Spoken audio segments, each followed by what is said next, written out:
This E3 wrap-up is presented by State Farm. All right, this is the final moments of the final day of E3 2013. Tara and Max are joining me. Rev 3 Games, Vivitouch booth. I'm going to miss saying all these things very, very shortly. Anyway, so we want to do kind of a final wrap-up. Not just your thoughts about today, but really your thoughts about E3, the game industry, consoles. I mean, Tara, what's kind of your big takeaway from all this? You know, there have been a lot of great games here. I have to say I wasn't overly impressed by a lot of the Xbox One exclusive showings. I'm not exactly sure why that is either. I don't know if it was the games. It's not the hardware itself. It's just the fact that I don't feel like people have really learned how to leverage that technology yet. Similarly, outside of the indie stuff, I feel that way about Sony. I feel that both Microsoft and Sony have played it very conservative. And it's actually EA and Ubisoft that are doing more aggressive and innovative things that they're going to be benefiting from in these systems. Well, I mean, I think it's also with new hardware.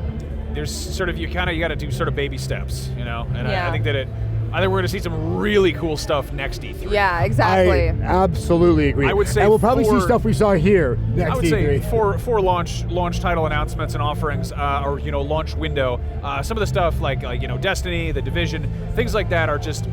They're really cool to see right out the gate. To be like, you can buy this thing and it will play this thing, and you're like, okay, I'm interested in these things together. I mean, it's funny. The consoles themselves aren't exciting me. I think because I don't think the full story is being told about either of them. I think there's matters like game pricing that could have an interesting role somewhere down the line. But the games that I'm seeing, I'm like, hold up, there really is some experimentation. There is some idea of like, we've got to push this forward, both as a business and as sort of a creative act. I think a good example of that is Project Spark, which is I guess it's been compared to Little Big Planet. You basically it's a creation set. It's a creation game, but the sheer amount of things that you can do in it are absolutely mind-blowing to me. Like, I went to the demo this morning, and it's literally like you're programming a game, but it's an intuitive interface, and anything can happen. They showed how you could make a working keyboard in the game, and you can play it. That's just a thing you can do. Yeah. It's not even like built in. Like, it's not like, oh, here have the keyboard template. It's like they literally use things that pre-existed in the game to make a functioning keyboard. It's like it's complete. It's one of those. My only question is, does Microsoft have that audience that gravitates towards stuff like that? It's always been this identity issue I have for Microsoft. Like, Sony sold a lifestyle brand, I think also back when they had Walkman, and that Microsoft needs to do that with Xbox.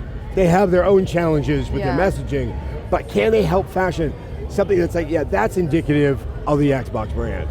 I was talking to Scott Bromley from TechFeed News about this, and he was saying that with the Project Spark thing, that's the kind of thing you can do amazing, wonderful things in it, but you have to spend several hours in order to make that happen. And I feel like the people who are gonna dedicate that time probably are already head over heels into Minecraft, or I don't know, the Unreal Development Kit or something. They're already screwing around with the nuts and bolts. On a scaled back version of that, I checked out Disney Infinity, which is, it's reinventing the toy. It's easy to say, oh, it's Disney Skylanders, but there's definitely a much more to it than that. Much more. Sandbox mode is absolutely incredible.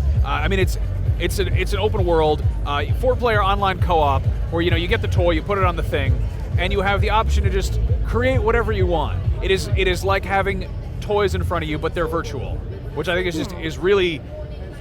Well, it's nice, and I think I prefer it over Skylanders in terms of what that purchase gets you is more rewarding. You unlock things by playing the game. Yes. They go into your toy box. There's incentive to get more of the toys. Simultaneously, just from a strictly business standpoint, what really interests me is that obviously licensed games, not an impressive thing. This is like kind of you can do modular licensed tie-ins. When the new Star Wars comes out, it would surprise me a whole lot if we didn't see Star Wars Episode 7 Disney Infinity playset come out. The fact that they already have Lone Ranger, untested movie that may perform very poorly at the box office. There's promotional things, but then they also can I'm expecting Disney princesses, and then they will make so much more money than they ever had. They won't know what to do. I want a Sanrio one. I love Sanrio.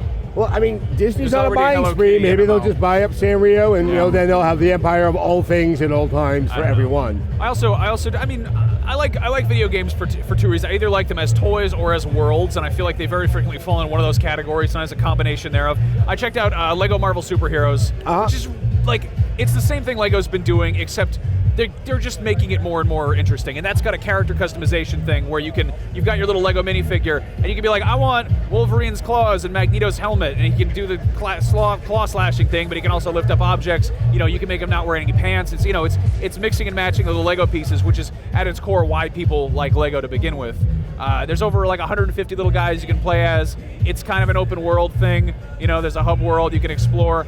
I just like the option to really be let loose in a world and go play in it, and I think it's fun to see that. Yeah. I mean, to that point about the idea of world, that's what I've been noticing more and more. We were talking about The Division, but then I went and played Need for Speed Rivals. I also played The Crew. A lot of these racing games, and they're helping demonstrate how we may need to recalibrate the way we're looking at games. That I don't want to say it's a service, because I think it's a little bit too reductive about what it's doing. But it's like, when we're saying how much do I get out of this, so multiplayer or single player, that's kind of going away. And it's like, what world would I like to play in that may over time, and not even with a formalized DLC package, it'll change, it will alter. That's how they're going to get people to not return games. It's not by blocking used game sales, it's by just making a game that you don't feel like you want to necessarily step away from it, that it doesn't really have that kind of an ending. It's creating a place, and you look at the last generation. The last generation rolled out when the internet was a very different kind of place. We didn't have social networks in place the way they do now. I mean, MySpace was sort of around. Facebook was if you had a college email address.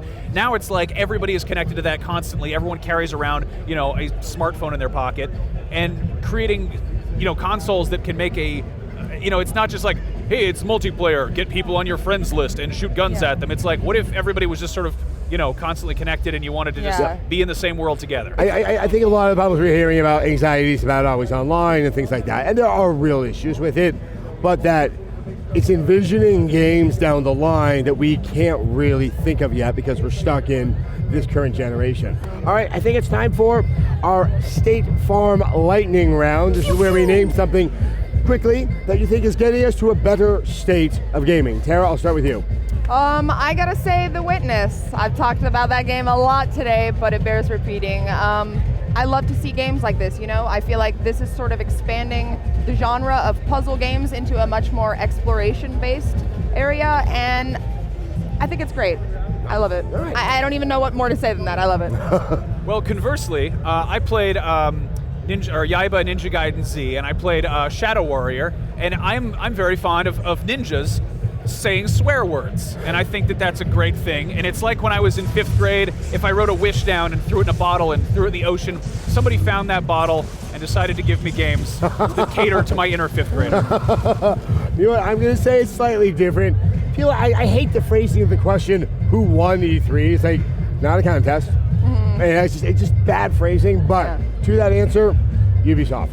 That company, it just shocks me sometimes that they put out games that say, hey, we are trying to do something next gen. Once again, I'm not saying these games are good, but I'm seeing actual investment into things that do not look like necessarily prettier versions of what we've done before. I think The Division shows that, I think The Crew shows that, and I think it's also there with Watch Dogs. I just find it so interesting that it's a third party, and to a lesser extent EA, with Titanfall and for Need for Speed, that are really trying to push things forward, whereas the people that have the hardware themselves and know it are kind of playing a lot closer to the vest. Yeah. So, all right, guys, I want to just thank you two again for all of your hard work during this week. I want to thank all the people that are behind those cameras that have made this. It's a small group of people that got around 80 videos There's up. 2 guys back there there. 4 days. 3 guys back there right over now. 4 days. Yeah, it's been absolutely amazing. I thank all of you for watching. If you have not seen all of the videos,